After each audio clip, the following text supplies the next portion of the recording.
আবারও ফিরে এলাম বন্ধুরা তোমাদের জন্য আরও একটা সুন্দর রান্না নিয়ে। আজ আমি তোমাদের সঙ্গে শেয়ার করব ছোলা কলাই বা বুট কলাইয়ের শাক দিয়ে, শাক পাতা যেটাই বলো না কেন। এই যে দেখো বন্ধুরা, আমি ছোলা কলাইয়ের বা বুট কলাইয়ের পাতাগুলোকে আমি দেখো তুলে নিয়েছি, একদম একটা একটা করে ডাল থেকে ছিঁড়ে নিয়েছি, তোমরা দেখে বুঝতে পারছো। আর এটা বাছা কিন্তু খুবই ইজি, খুব সুন্দর হয় এই রান্নাটা। একবার চলো দেখে নাও যে কিভাবে বানাবে। আর এটা খাওয়া কিন্তু শরীরের পক্ষে অনেকটাই উপকারী। এখন আমি দেখো এই শাকটাকে ভালো করে জলের মধ্যে ধুয়ে নিচ্ছি। দু একটা ছোট ছোট আমি কলাইগুলোকেও দিয়ে দিয়েছি খোসা সদ্য। আর এটার মধ্যে অনেক পরিমাণে আয়রন থাকে। এই শাকটা কিন্তু খেতেও কিন্তু খুবই মিষ্টি। এটা এখন জলে ভেজানো থাক, আমি এদিকে ওভেনটাকে জ্বালিয়ে নিয়ে কড়াই বসিয়ে দিলাম। কড়াইয়ে এখন আমি পরিমাণ মতন জল দিয়ে এখন আমি এখানে মসুর ডাল ধুয়ে দিয়ে দেবো। এই যে এখানে আমি প্রায় 150 গ্রামের মতন মসুরির ডাল ধুয়ে দিয়ে দিলাম।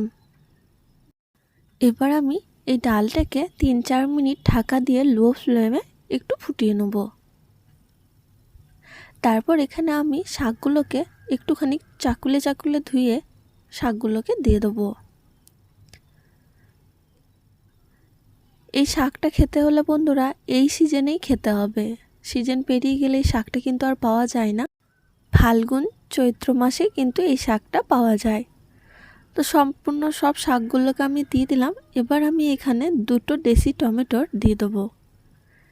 হাতের কাছে যে কোনো টমেটোর পেলেই দিয়ে দেবে, দেশি টমেটোটা দিলে খেতে একটু ভালো লাগে। এবার আমি একটুখানি নাড়িয়ে চাড়িয়ে আবারও ডালটাকে মিনিমাম লো ফ্লেমে 7 থেকে 8 মিনিট ফুটিয়ে নেব। একদম 7 থেকে 8 মিনিট পর ফিরছি, দেখো ডালগুলো কিন্তু সেদ্ধ হয়ে এসেছে আর শাক পাতাগুলোও কিন্তু খুব ভালো সেদ্ধ হয়ে গেছে। এবার এখানে আমি আর একটুখানি জল দিয়ে দেবো, সামান্য একটু জল দিয়ে পরিমাণ মতন লবণ দিয়ে আর হাফ চামচের মতন হলুদ দিয়ে দেবো। এবার এটাকে আমি ঢাকা দিয়ে রেখে দেবো আবারও 7 থেকে 8 মিনিটের জন্য। 7 থেকে 8 মিনিট পর ফিরছি, দেখো টকবক টকবক করে ফুটে উঠেছে আর ডালটাও সেদ্ধ হয়ে গেছে। শাক পাতাটার কালার দেখে বুঝতে পারছো যে কতটা সুন্দর কালার চলে এসেছে। খুব ভালো করে সেদ্ধ করে নেওয়ার পর এখন আমি এটাকে নামিয়ে দেবো। এবার আমি কড়াইয়ের মধ্যে সর্ষের তেল দিয়ে দেবো। সর্ষের তেল দেওয়ার পর এখানে আমি শুকনো লঙ্কা আর দিয়ে দেবো হচ্ছে একটুখানি জিরে ধনে।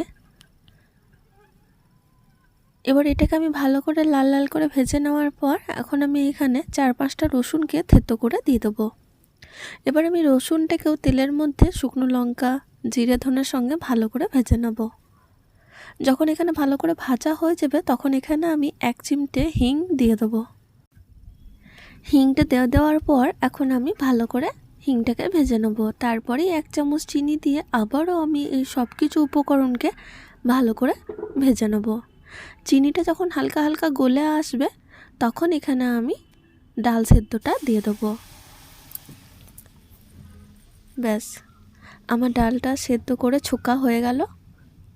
সব কিছু পারফেক্টভাবে হয়েছে কি না সেটা শুধু একবার চেক করে দেখে নেওয়ার পালা এখন।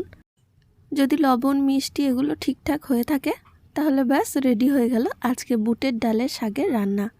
কেমন লাগলো আজকের এই রেসিপিটা অবশ্যই কমেন্টে জানিও। আর আগে কখনো খেয়েছো কি না তাও জানাতে কিন্তু ভুলো না।